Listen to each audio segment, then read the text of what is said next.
Krishna Radhe Radhe friend. Radha Rani का जन्मदिवस आने वाला है, तो आज मैं आपको राधा अष्टमी की बहुत ही सरल पूजा विधि बताऊंगी। तो आज आपके पास राधा रानी नहीं है और राधा जी की कोई फ़ोटो भी नहीं है, तस्वीर भी नहीं है, तो राधा अष्टमी कैसे मनाएं। तो आप अपने प्यारे से लड्डू गोपाल जी को प्यारी सी राधा रानी बनाकर उनकी पूजा अर्चना कर सकती हैं, यानी राधा अष्टमी की पूजा सेवा कर सकती हैं। तो सबसे पहले सुबह स्नान करने के बाद अपने लड्डू गोपाल जी को स्नान कराएं। तो आज मैं लड्डू गोपाल जी को ही राधा रानी का स्वरूप में तैयार करने वाली हूँ। तो सबसे पहले हमें लड्डू गोपाल जी को यानी राधा रानी को पंचामृत स्नान करा लेंगे। मंदिर में 4 बजे से 5 बजे के आसपास ही राधा रानी को स्नान करा दिया जाता है। तो हम महिलाएं ग्रस्त जीवन में रहती हैं, तो थोड़ा टाइम लग ही जाता है। तो आप 7 से 8 बजे के आसपास स्नान करा सकती हैं, और अगर हो सके तो समय से पहले करा सकती हैं। लड्डू गोपाल जी को स्नान यानी रोजाना जिस समय पे करती हैं आप, उस समय से थोड़ा पहले आप लड्डू गोपाल जी को यानी राधा रानी को स्नान करा दें। इसके बाद लड्डू गोपाल जी को पोशाक पहनाकर राधा रानी के रूप में हमें तैयार करेंगे। तो लड्डू गोपाल जी को मैंने कैसे राधा रानी बनाया, इसका वीडियो चैनल पर आ चुका है, आप वहां से देख सकते हैं। तो सबसे पहले हमें अपने राधा रानी को यहाँ पर पंचामृत स्नान करा लेंगे। आज उनका जन्म दिवस है, तो अच्छे से हमें रगड़ के उनको स्नान कराना है, यानी हमारी राधा रानी भी एकदम से चमक जाना चाहिए। और राधा रानी को हमेशा पर्दे में स्नान कराया जाता है, तो आप उनको कुछ ना कुछ वस्त्र पहना कर ही स्नान कराएं। और मैं यहाँ पर लड्डू गोपाल को ही राधा रानी बना रही हूँ, तो इसलिए सिर्फ यहाँ पर लड्डू गोपाल जी को पंचामृत स्नान करा के उन्हें हमें राधा रानी के गेटअप में तैयार कर देंगे। और आप सभी लोग हमारी राधा रानी के दर्शन कर लीजिए। कमेंट में ज़रूर बताइएगा आप सभी लोगों को हमारे लड्डू गोपाल जो हैं हमारी राधा रानी के रूप में कैसे लग रहे हैं। तो चलिए अब हम राधा अष्टमी की पूजा करते हैं। क्योंकि लड्डू गोपाल श्री हरि विष्णु जी का ही बाल स्वरूप हैं, तो हमारे उन्हें राधा रानी बनाना है। तो लड्डू गोपाल जी और राधा रानी दोनों ही इनमें स्वरूप सम्मिलित है, क्योंकि राधा रानी की पूजा अलग नहीं की जाती। श्री कृष्ण जी के बिना राधा रानी हमारी अधूरी हैं। श्री कृष्ण के बिना राधा रानी अपनी पूजा सेवा ही नहीं करती हैं। तो हमारे प्यारे से लड्डू गोपाल जी हैं, तो वह राधा रानी के स्वरूप में पहुंच चुके हैं सिंहासन पर। तो लड्डू गोपाल जी को ही राधा रानी मानकर ही उनकी पूजा सेवा करेंगे। तो हम कलश की स्थापना करेंगे। तो आप चावल का एक अष्टदल कमल बना लीजिए। राधा रानी के सीधे हाथ की तरफ हमें अष्टदल कमल बनाना है और उस पर कलश स्थापित करेंगे। आप एक कलश ले लीजिए। आप मिट्टी का, तांबे का, पीतल का, चांदी का, किसी का भी कलश ले सकते हैं। कलश में शुद्ध जल से हमें कंठ तक भर लेंगे। कलश में कंठ पर हमें कलावा बांध देंगे।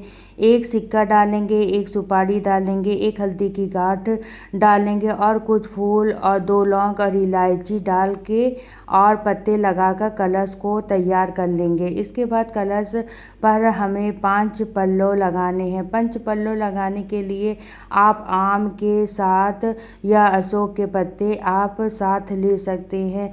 अगर आपको आम के पत्ते नहीं मिलते हैं तो आप अशोक के पत्ते भी ले सकते हैं। और कलश के कंठ पर कलावा बांधने के बाद में हमें कलश पर यह सजा देंगे, क्योंकि कलश के कंठ को कभी भी खाली नहीं छोड़ा जाता है, इसलिए कंठ पर आप कलावा जरूर बांधिए। और आम के और अशोक के जो भी पत्ते आपने लिए हैं चंदन से और रोली से, उन पर हमें तिलक कर देंगे। पत्ते कलश पर सजा देंगे और कलश की स्थापना कर लेंगे। एक कटोरी में, एक प्लेट में चावल भरकर हमें कलश के ऊपर रख देंगे। और उसके बाद आप लड्डू गोपाल यानी राधा रानी अगर आपकी छोटी हैं तो आप कलश के ऊपर ही विराजमान कर सकते हैं। मेरे पास राधा रानी का विग्रह नहीं है, तो हमारी प्यारी सी छोटी सी राधा रानी आ चुकी हैं, उन्होंने विराजमान कर दिया है। जैसा कि मैंने आपको बताया है कि मेरे पास श्री कृष्ण जी का विग्रह नहीं है। तो मैं कलश पर दिया स्थापित कर दूंगी। तो कलश पर दिया स्थापित करने के बाद में राधा रानी को भी हमने विराजमान कर दिया है। आप चाहें तो कलश की स्थापना राधा रानी जी के बिल्कुल सामने भी कर सकते हैं, क्योंकि कलश राधा रानी जी के सामने से दिखना चाहिए। तो इस तरीके से हमने कलश और राधा रानी जी की स्थापना करनी होती है। इसके बाद थोड़े से चावल रखकर हमें गणेश भगवान को भी विराजमान कर दिया है। अब हम शुद्धिकरण कर लिए हैं, तो अब हम पूजा करेंगे। राधा रानी जी को हमने तिलक कर दिया है, वस्त्र स्वरूपी कलावा समर्पित कर दीजिए। जिस प्रकार जन्माष्टमी पर लड्डू गोपाल जी की पूजा अर्चना करते हैं, ठीक उसी प्रकार से हम राधा रानी यानी राधा अष्टमी की भी पूजा करते हैं।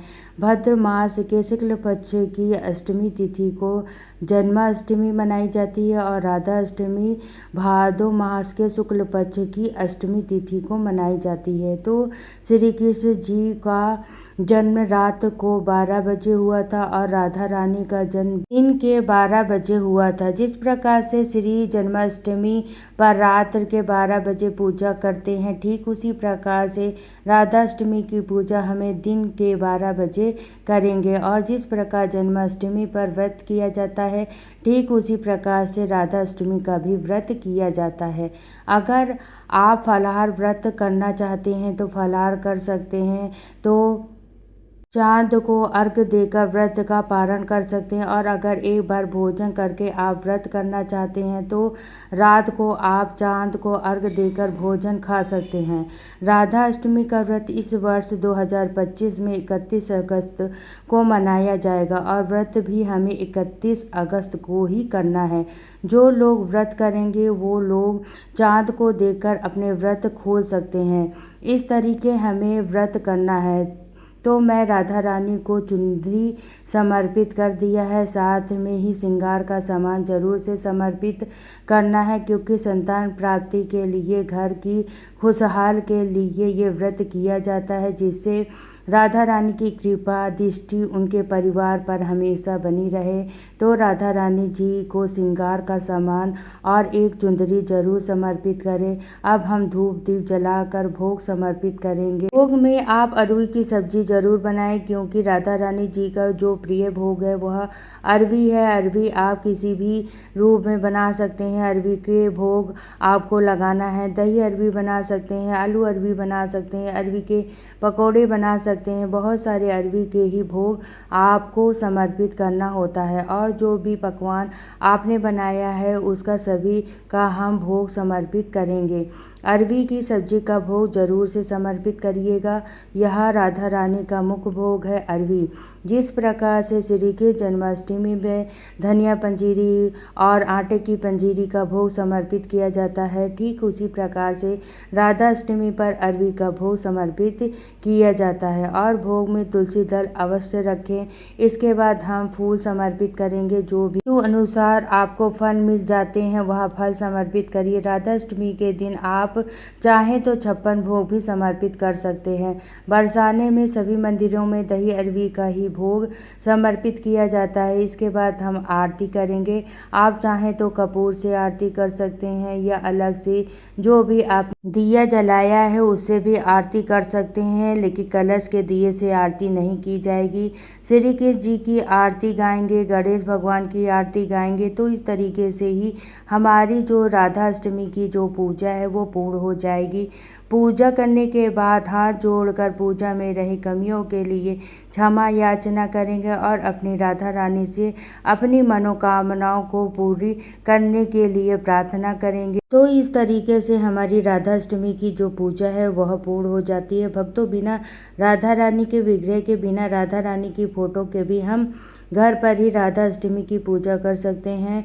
वृंदावन में बांके बिहारी जी मंदिर में बांके बिहारी लाल को राधा जी के रूप में ही तैयार किया जाता है, बहुत ही सुंदर सजाया जाता है। और बरसाने में वृंदावन में भक्तों की काफ़ी भीड़ होती है दर्शन के लिए। तो हमारे प्यारे हम सब की प्यारी राधा रानी दुलारी कैसी लग रही है कमेंट में ज़रूर बताइएगा। और अगर आपको राधा अष्टमी की पूजा या वीडियो पसंद आया हो तो अच्छा लगा हो तो प्लीज़ वीडियो को लाइक ज़रूर करिएगा।